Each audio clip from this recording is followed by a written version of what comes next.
Hi, listen to this 2-5-1 chord progression in the key of C major. I'm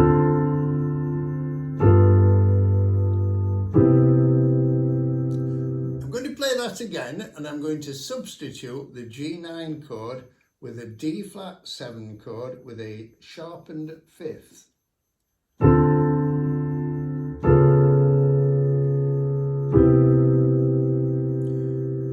This is an example of what we call a tritone substitution.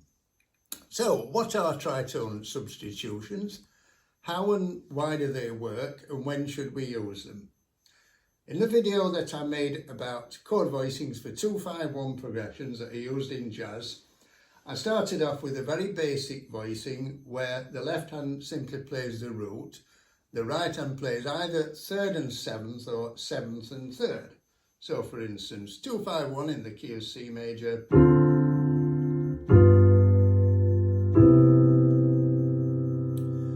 Now I'm going to play that again and substitute G7 with D flat 7.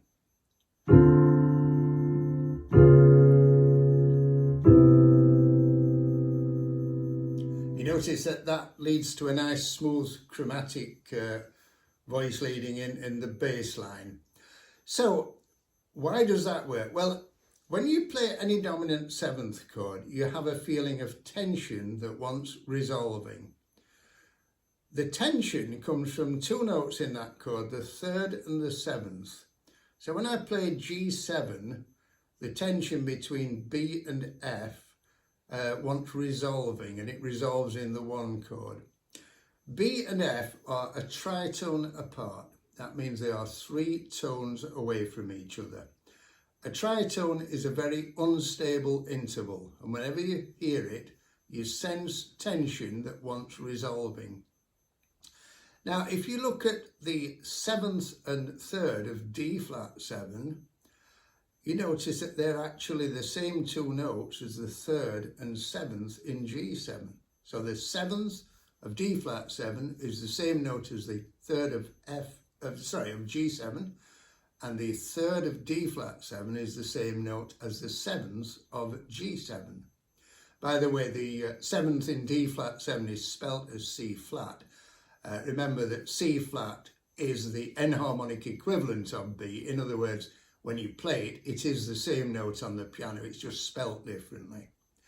So because those 2 dominant 7th chords contain the same tritone that wants resolving, you can substitute the G7 with a D flat 7. So when would we want to use it? Well, in the first example,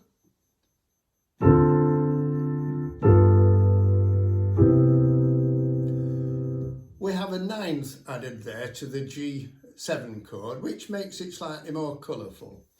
Let's play it with the tritone substitution now.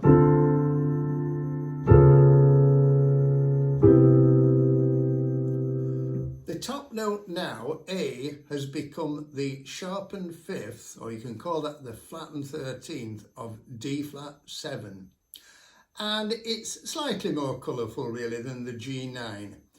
So it's down to personal choice really. You could play either of those are fine. I think myself I would probably go for the latter one because it's slightly more colourful and you get the chromatic movement in the bass.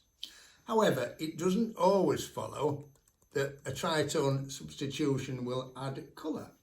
For instance, if I played this chord progression now,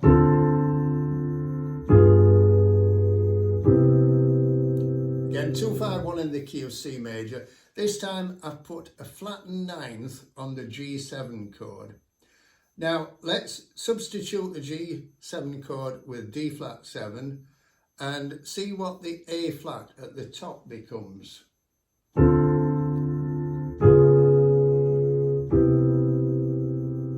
The A flat simply becomes the 5th of D flat 7.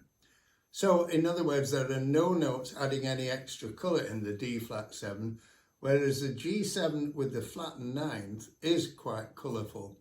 So if the melody note was the A flat, I definitely wouldn't want to substitute G7 with D flat 7. Let's look at another example.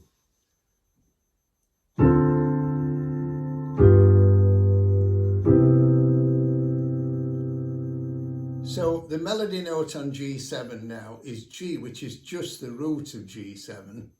Let's play with the tritone substitution.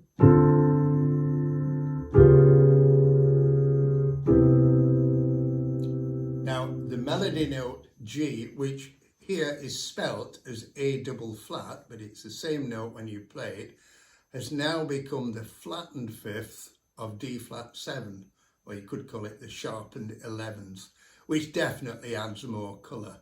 So if the melody note was G, then I think the D flat 7 as a tritone substitution is a good example. So basically, when you've got a dominant 7th chord, you can try substituting it with a dominant 7th chord whose root is a tritone away. Remember, a quick way of finding that is if you're going from 5 to 1, then the tritone substitute for 5 is a semitone above 1.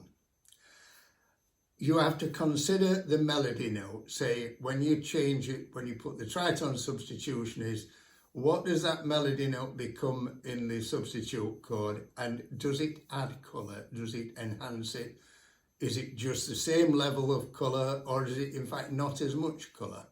And at the end, let your ear be your guide. Try it. If you like the sound of it, play it. If you don't, then don't play it. Hope you found that useful. If you did, please give it a thumbs up and subscribe. Thank you.